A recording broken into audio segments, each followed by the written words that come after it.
बारिश में मिली मोहब्बत। ये कहानी है रिया और राहुल की। रिया को बारिश बहुत पसंद थी, खासकर जब पहली बारिश की बूंदें धरती पर गिरती और सौंधी खुशबू फैल जाती। राहुल को बारिश पसंद तो थी, पर उसे बारिश में भीगने से ज्यादा अपनी खिड़की से चाय की चुस्कियों के साथ बारिश देखना पसंद था। एक दिन घनघोर बारिश हो रही थी। रिया अपनी बालकनी में खड़ी बारिश का लुत्फ ले रही थी, जब उसकी नजर सामने वाली इमारत की खिड़की पर पड़ी, जहां राहुल भीगती हुई सड़क को निहार रहा था। राहुल ने भी अचानक रिया को देखा और दोनों के बीच एक पल का मौन खिंचा, जिसे बारिश की बूंदों ने तोड़ा।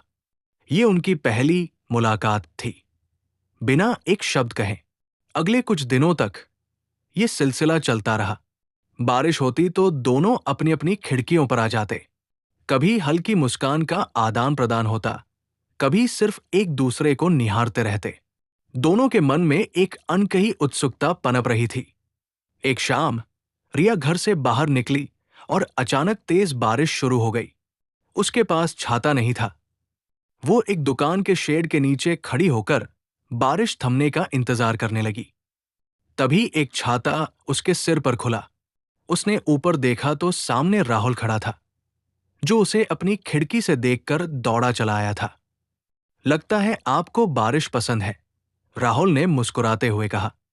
बहुत पसंद है, पर भीगना नहीं, रिया ने शर्माते हुए जवाब दिया। उस दिन बारिश थमने तक उन्होंने घंटों बातें की। उन्हें लगा जैसे वे एक दूसरे को सालों से जानते हों। राहुल को रिया का बारिश के प्रति जुनून और उसकी जिंदगी को खुलकर जीने का तरीका भा गया। रिया को राहुल की सादगी, उसका शांत स्वभाव और उसकी आंखों में छिपी शरारत बहुत पसंद आई।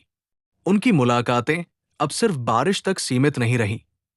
वे कॉफी शॉप में मिलते, पार्क में साथ टहलते और एक दूसरे के सपनों और डर को साझा करते। राहुल ने रिया को अपनी पसंदीदा किताबें पढ़ने को दी और रिया ने राहुल को अपनी बनाई पेंटिंग्स दिखाई। उन्होंने एक दूसरे को ऐसे देखा जैसे कोई और नहीं देख पाया था। समय बीतता गया और उनकी दोस्ती धीरे धीरे प्यार में बदल गई। वो पहली बारिश की मुलाकात, वो अनकही चुप्पी और फिर वो छाते के नीचे की बातचीत, सब कुछ उनकी प्रेम कहानी का खूबसूरत हिस्सा बन गया। एक साल बाद उसी बारिश के मौसम में राहुल ने रिया को उसी जगह प्रपोज किया जहां वे पहली बार छाते के नीचे मिले थे। रिया की आंखों में खुशी के आंसू थे। उसने हाँ कहा और उस दिन भी बारिश हो रही थी, जैसे आसमान भी उनकी खुशी में शामिल हो। रिया और राहुल की कहानी सिर्फ दो लोगों की कहानी नहीं थी, बल्कि इस बात का सबूत थी कि सच्चा प्यार किसी भी रूप में और किसी भी मौसम में मिल सकता है। कभी एक खिड़की से, कभी एक अनकही नजर से और कभी बारिश की बूंदों के बीच।